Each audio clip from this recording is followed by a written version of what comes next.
Hi, everybody. We're going to be talking about genre today. So, in creating the dramatic structure, we're focusing now on chapter 10 versus chapter 9. But in creating dramatic structure, we discussed the structure of drama in the playwriting process. And now we're going to be looking at, once that's completed, what are the categories that a lot of these plays fit into? And genre is a French word that means type or category, right? And we already know that our brains love to create patterns with everything. And so, of course, when we're talking about plays, we always make patterns within them. Now, playwrights will typically they aren't typically setting out to write in a genre every time. Many times the genres are created or established after the plays have been written, and we look back and we see a whole movement of theater work. But I would also say, now that we've established a lot of genres, certain playwrights do specifically write within them. Whether they meant to or not, that's their style of play. And of course, it should be noted, and I think it says this in your textbook, that plays are unique. And they have unique characteristics. They're their own beings, so to speak. So yes, they fit into a genre, but maybe not everything fits perfectly. And I should just point that out. So we're kind of simplifying the stories as much as we can to fit them in these genres. Now let's look at serious drama first, right? So of course, pretty familiar with what a serious drama is. I imagine you have at least some TV and movie that fits into this category that you like. These tend to be pieces that are thoughtful, more of a sober attitude towards its subject, so to speak. We are meant to look at the material much more carefully. We're meant to take it seriously, right? Serious drama, take it seriously. And ultimately, it's going to create a more emotional involvement with the material and with the characters. And we're dealing with really serious situations. Now, if you think about it, every play could have the same situation, and it's the playwright's point of view on those sets of circumstances that determine what genre it ends up fitting into. So if you have a character, for example, who's struggling to pay their bills and decides to start a car wash to solve the issue, it's kind of the overall point of view on those issues that determine what genre it fits into. Because you could take that same scenario and turn it into a comedy, or you could take that same scenario and turn it into a tragedy, right? Now, with serious drama, we're focusing on a more serious point of view. And we're going to be focusing on 4 dramatic forms. And that's tragedy, heroic drama, domestic drama, and melodrama. Right? And some of them are a little more serious than others.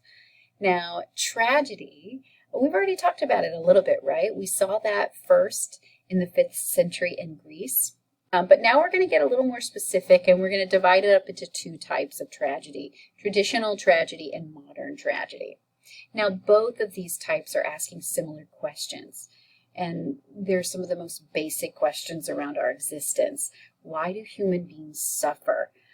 Is our circumstances, are they given to us, or is it a result of our actions, right? Are we at fault? But the point of view tends to be a little bit darker, and it's looking at the idea that the universe is a little indifferent, maybe even cruel at times to what we're going through, and that we're put in these difficult circumstances and we have to kind of struggle our way out of them. It's still kind of looking at the injustices of life and what we do with that, what we do with those circumstances. Now, one element of tragedy that's very unique is this idea of a tragic flaw. So that main character or protagonist has a weakness that ultimately causes their downfall, so they contribute to it in some way. And we see this very clearly in traditional tragedy especially. And so that's where we'll start our focus. Now, traditional tragedy, we actually see it in 3 different periods. We start with the Greeks in the 5th century BCE, as you might remember, right? We saw Aeschylus and Sophocles and Euripides all wrote in this tragic style. We also saw it with Marlowe and Shakespeare in the 16th and early or late 1600s into the 1700s or centuries. And then you also saw a little bit in France as well in the 17th century. So we see it in a few different periods, and they have certain characteristics that are always there, right? And some of them are, we have these tragic heroes and heroines that are extraordinary people. So we're not dealing with the common man, we're dealing with kings, queens, nobles, gods, extraordinary, right? We have tragic circumstances. They're in a crappy situation, right? Oedipus Rex, right? Sophocles' play. Oedipus, he definitely contributed to his fate, but he was born into a negative situation. He was literally born into an unfortunate circumstance that he could not outsmart. So we essentially see this protagonist stuck in a web of terrible circumstances. Macbeth isn't necessarily in a bad situation. He's Macbeth. Shakespeare's Macbeth is a great example. It's not a bad situation, but he has some actions that ultimately put him on the path of a terrible set of circumstances. We also have tragic irretrievability. So this is the point at which there is no turning back for the characters. They have to face their fate, right? They find out some truth, they find out some information, they make a choice to murder someone, for example, and they can never come back from what they've done. They have an acceptance of responsibility, right? At some point, the character is going to accept their circumstances, as much as they maybe have been pushing against it previously, and they realize they have to suffer for their actions, and there's just no way around it. And also, most of these plays are in verse, right? We already talked about verse with Shakespeare and Marlowe, right? Metered language that's highly poetic, and it was felt that this lofty, high language was the only way we could really adequately,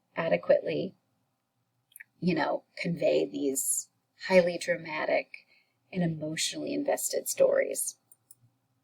Now, the tragic flaw I mentioned already as being a very unique characteristic, right?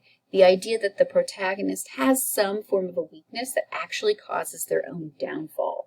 So what that does is it gives us more complex characters.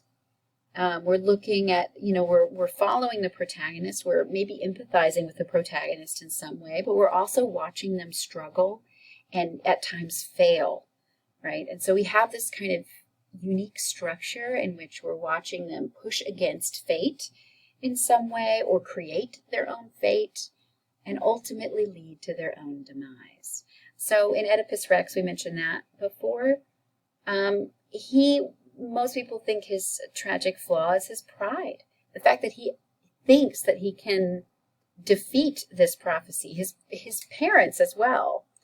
He was thrown into these terrible circumstances, and it was almost him trying to outrun them that he ends up fulfilling his prophecy in the end. And then Macbeth, we're going to talk about that in a little more detail in just a second. But we kind of identify his ambition, his trying to strive to a more powerful position as being his tragic flaw. Now let's chat about the story of Macbeth, because it is a great example of a traditional tragedy. This is from Shakespeare, right, if you're not familiar. Macbeth is the story of a Scottish general. He's a pretty noble man in his own right. So, right, he's not the common man. He's already known to be extraordinary and of the nobility. And many people think he would be a great option as the next king. But the king is alive and well and not going anywhere at the moment. And then Macbeth runs into, with his friend Banquo, runs into three witches who give him a prophecy that he will be king.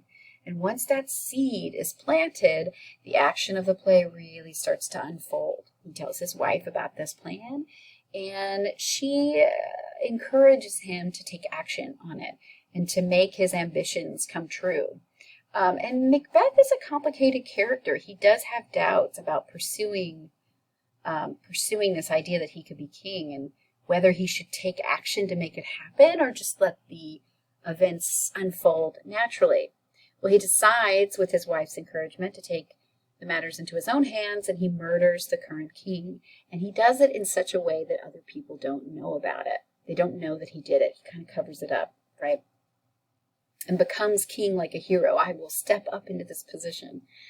That, of course, this ambitious step in that direction doesn't necessarily go well for him.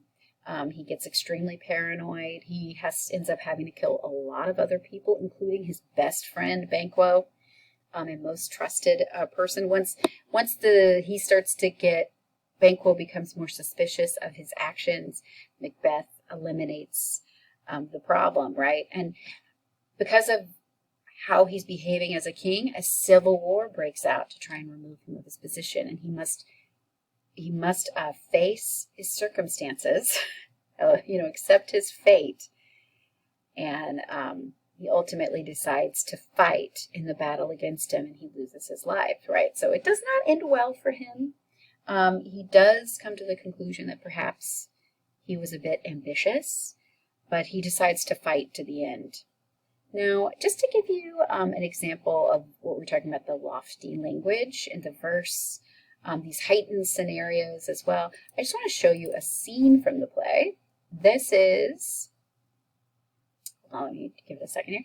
So this is the scene when he meets the witches. You see this man right here is that's Macbeth right there. He's about to meet the witches with his friend Banquo and hear the prophecy. And listen to the language, and we'll compare that with the language that you see later on in a different type of drama.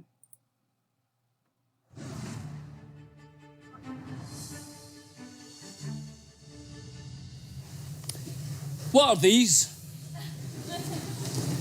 So withered and so wild in their attire that look not like the inhabitants of the earth, and yet are on it. Live you? Or are you aught that man may question? You seem to understand me, by each at once her choppy finger laying upon her skinny lips. You should be women, and yet your beards forbid me to interpret that you are so. Speak, if you can. What are you? All hail, Macbeth! Hail to thee, Thane of Glamis! All hail, Macbeth! Hail to thee, Thane of Cawdor! All hail, Macbeth! That shalt be king hereafter.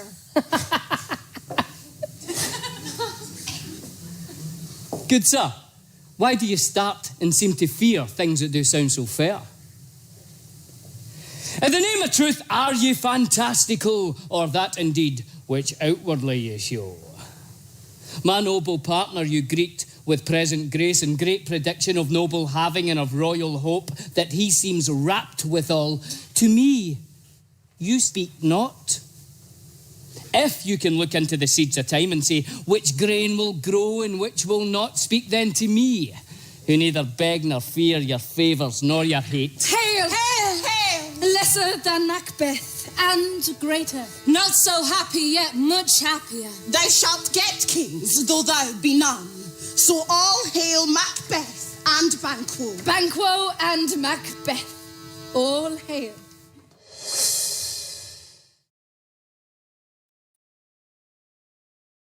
So we have Macbeth, who seems resistant of this idea that he could be king. He's almost afraid of receiving this prophecy.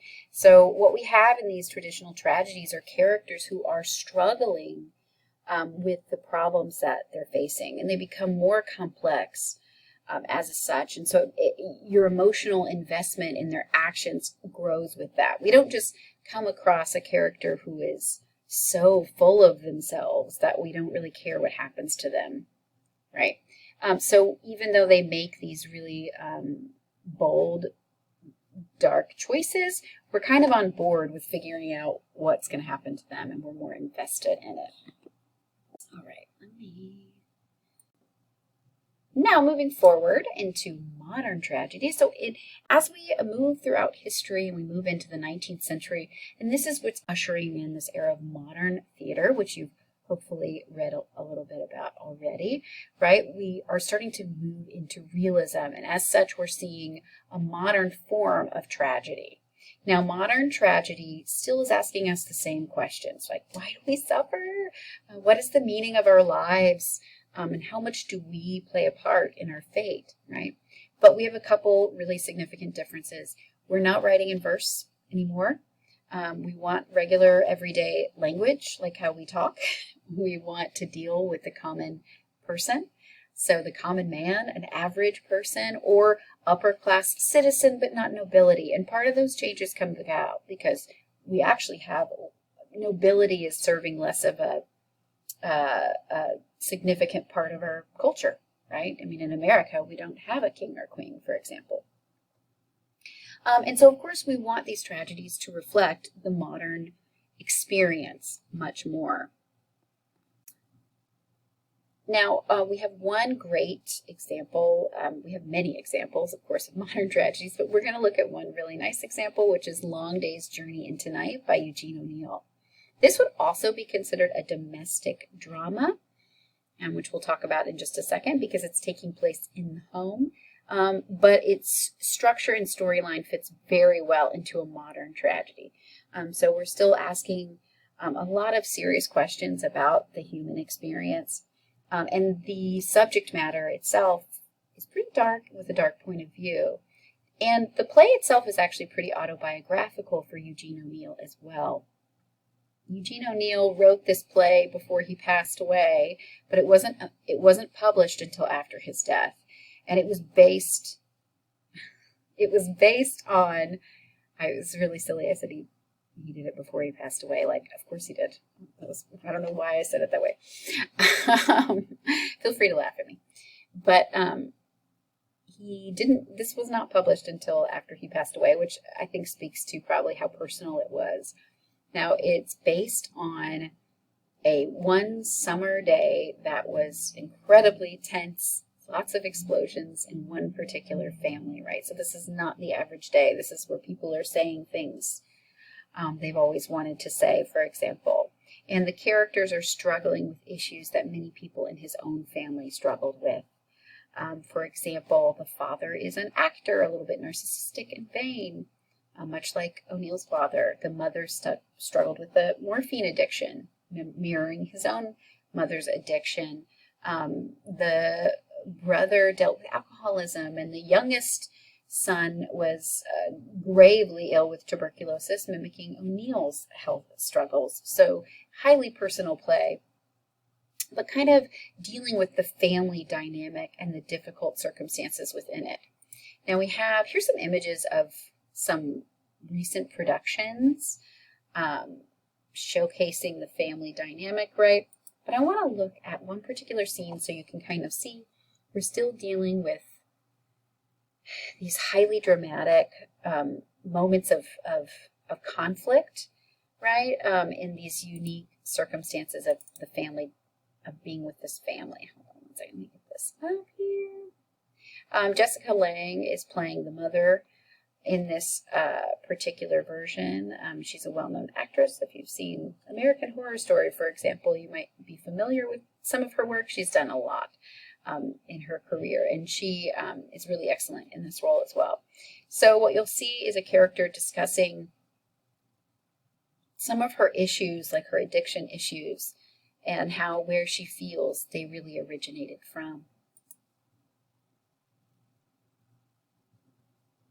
I was so healthy before Edmund was born. Do you remember, James?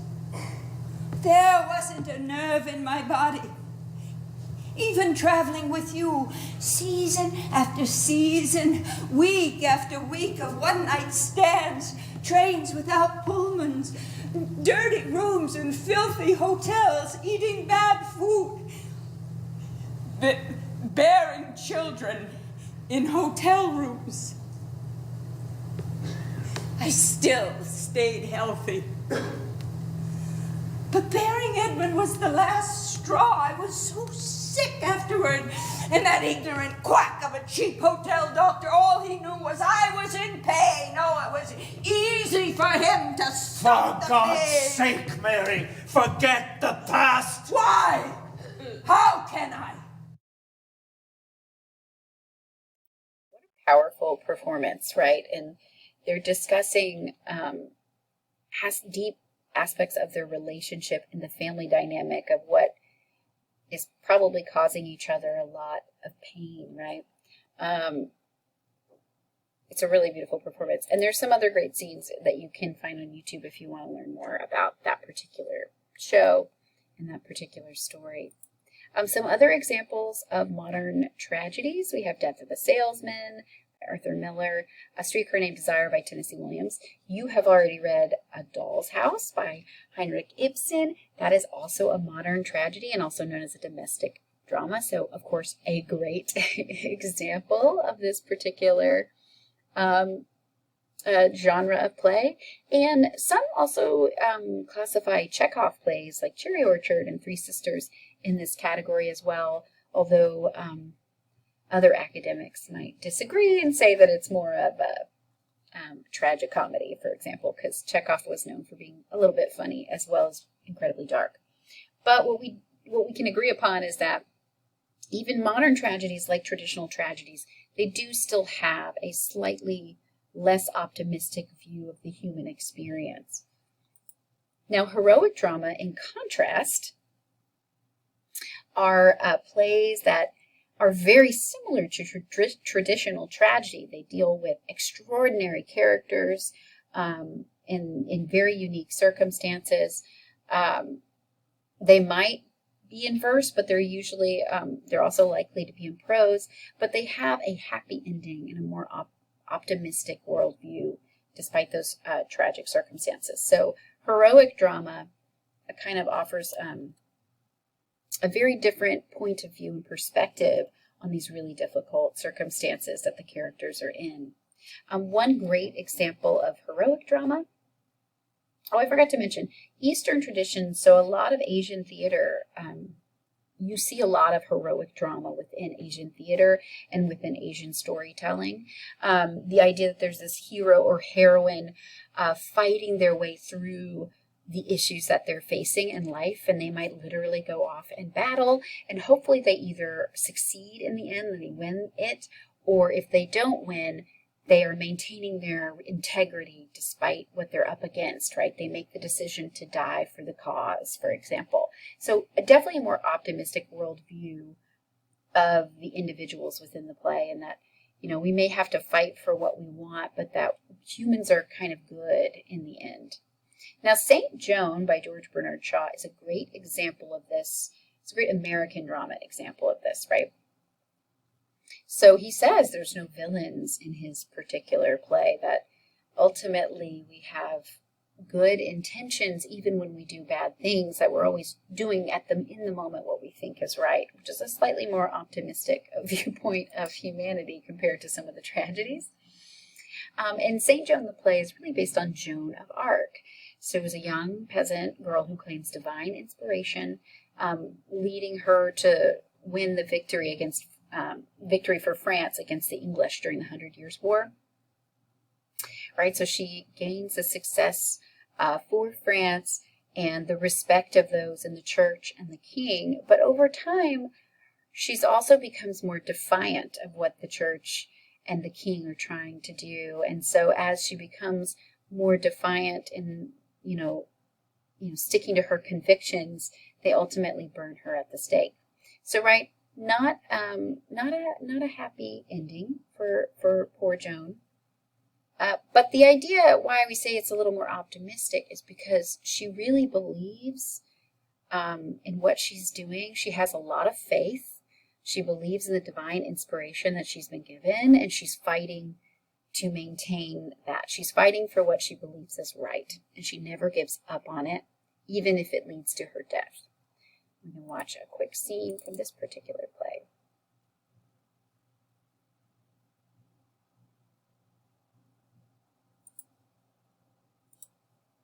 Our luck is too good to last, and now is our chance to stop before it turns. Luck. God has fought for us, and you call it luck.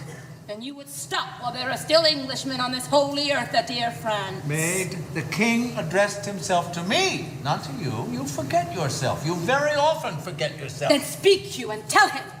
It is not God's will that he should take his hand from the plow. If I'm not so glib with the name of God as you are, it is because I interpret his will with the authority of the church and of my sacred office. When you first... Oops. Sorry, y'all. Our luck is too good to last, and now is our... You forget yourself. You very often forget yourself. Then speak you and tell him.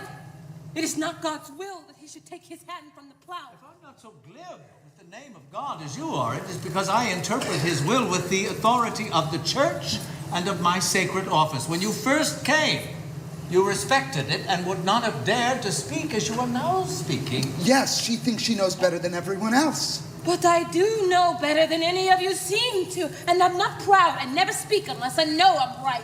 Just so. How do you know you are right? Oh, I always know. My voice. Oh, your voices. Why don't the voices come to me? I am king, not you. They do come to you, but you don't hear them. You haven't sat in the field in the evening listening for them. When the Angelus rings, you cross yourself and have done with it. If you prayed from your heart and listened to the thrilling of the bells in the air after they stopped ringing, you would hear the voices as well as I do. This is a really great performance and production. You can look up clips of this one and many others, and I actually have included in the next slide. Sorry about the mess up in that video too. I've included in this the next slide. You can watch a great monologue by the actress in the particular play where she discusses, sticking to her convictions essentially and saying, you can kill me, but you can't kill what I believe in. It's a really great monologue if you want to see some more of that performance. But you can see the difference there with heroic drama, where it's a slightly more optimistic, might not sound like the right word because it's still a pretty dark storyline, but we're looking at humanity as trying to do the right thing. And even those in the church and the king, they're not great, but there is a gray area of the fight between these two sides. And they ultimately, I guess, win the day. But if you ask Joan, she would argue that she did, right? They were trying to stifle something out of her and she didn't let them, right? But it's complicated. Next is domestic drama. So, right, some of the A Doll's House and Long Day's Journey into Night do fit into this category of domestic drama and modern tragedy. And simply speaking, domestic means, dealing, the home life, right? So domestic drama is specifically dealing with the home life with characters of the middle to lower classes, right? So these are characters that we relate to and understand. Most of the audience members might be in the middle class or so, coming to see these plays, and they wanted to see their life reflected on stage. So we see more and more domestic dramas throughout time. They're a very popular form of a popular genre. And let's look for a domestic drama example. We have August Wilson, who many people also consider to be a modern tragic writer, one of the most successful playwrights in American history. He wrote what are called the Pittsburgh Cycle plays. So it's a series of 10 plays focusing on Black families in each decade and kind of how the difficulties of problems sort of change in each decade. So, right, so they're focusing on how these people are living in the middle class in Pittsburgh. And Fences, one of the most celebrated plays, specifically takes place in the 1950s. Right, so let's watch this scene. It's going to tell you a lot about the core struggles within these characters, which is really focusing on the father, Troy, dealing with his relationship with his son and his wife in the 1950s.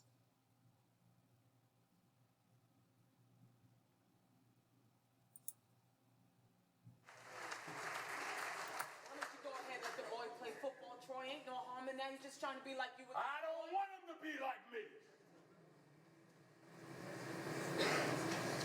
I want him to get as far away from my life as he possibly can.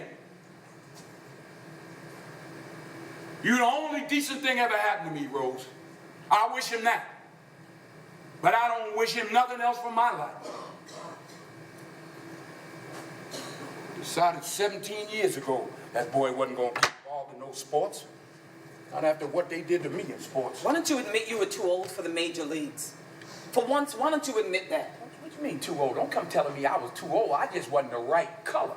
Hell, I'm 53 years old, can do better than Selkirk's 269 right now. How is you going to play ball when you're over 40? Sometimes I can't get no sense out of you. I got good sense, woman. I got sense enough not to let that boy get hurt over no sports. Mothering the boy too much, worrying about whether people like him or not. Everything that boy do, he do for you. He want you to say, good job, son, that's all. I ain't got time for that, Rose. He's alive, he's healthy. He got to make his own way. I made mine. Nobody gonna hold his hand when he get out there in the world. Times have changed from when you were young, Troy. People change. The world's changing around you. You can't even see it. Woman, I do the best I can do. I come in here every Friday. I carry a sack of potatoes and a bucket of lard. You all line up at the door with your hands stretched out. I give you the lint from my pockets. I give you my sweat and my blood. I ain't got no tears. I done spent them. We go upstairs in that room at night, I fall down on you and try to blast a hole into forever. I get up Monday morning, find my lunch on the table, go out, make my way, find my strength to get me through to next Friday. That's all I got, Rose. That's all I got to give. Can't give nothing else.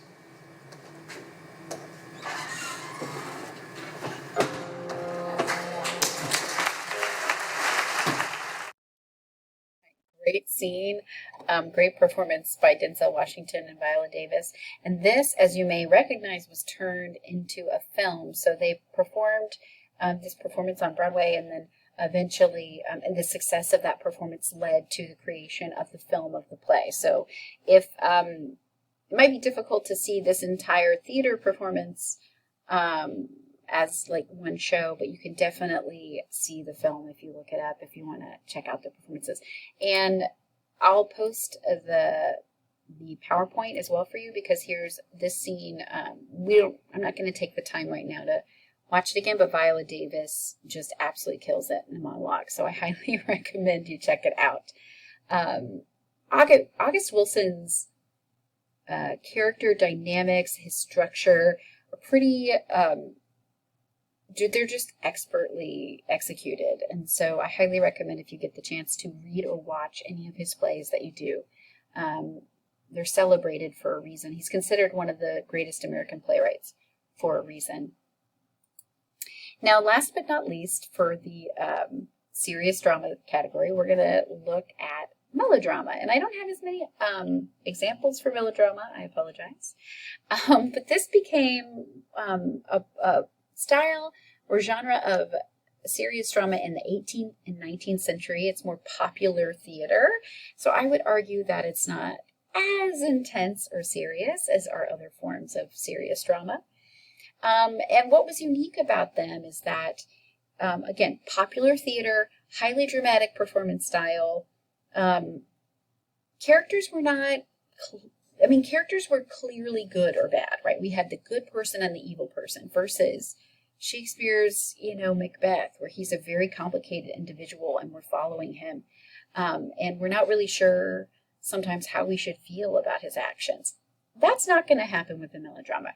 You're going to know exactly who the good person is and who the villain is. And you're rooting for the good person and you're rooting against the villain. There's a clear delineation of who is right and wrong. Everything's a little bit exaggerated, a little bit tense. And melodrama as a term actually, it means music drama or song drama, right? And music was actually used to heighten the suspense of the action. They weren't musicals per se, but music was used really, really well in the execution of these plays.